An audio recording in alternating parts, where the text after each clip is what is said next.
recap of the barn quilt. I'm so excited that you get to see this because it has been one of my favorite projects. But I started out by cutting a 3x3 square of treated plywood and then cutting out the triangles on my laser because I could not honestly figure it out on the miter saw. But then you see me putting some cedar frame around the edge. I'm taping off the middle so I can spray paint that black. So in the event that there's much space between the triangles, that it just shows black instead of the light wood, because those triangles are going to be painted um, once it gets all put together. It doesn't have to be perfect, just has to be mostly covered. It's one of these jobs where you're thankful for all of the clamps that you have. Hallelujah.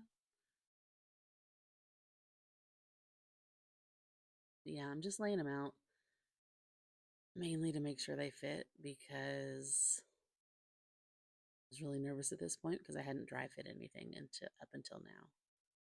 Calculations on my laser should have been correct, but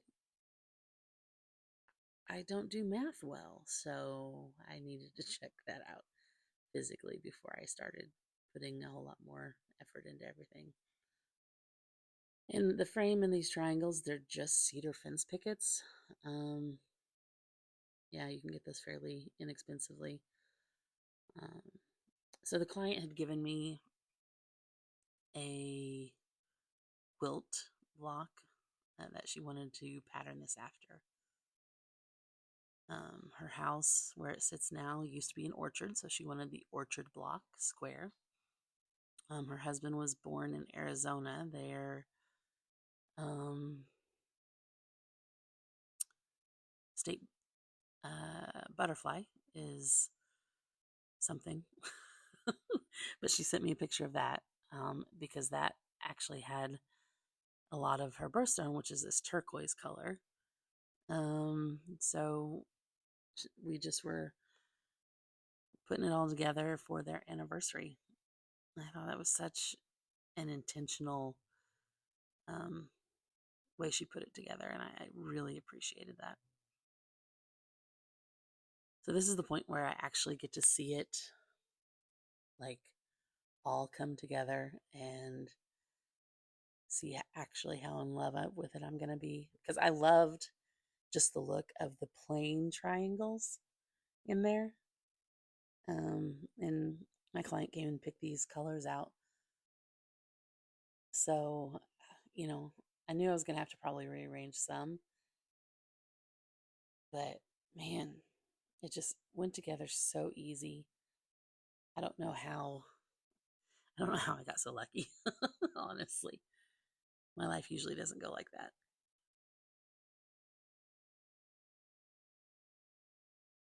I'm leaning over the piece so I don't block your view. Man, look at it. Just rearranging a few pieces, making sure two of the same color aren't, really right next to each other. It can be pretty close, and you're not going to avoid it all the time. But here we are.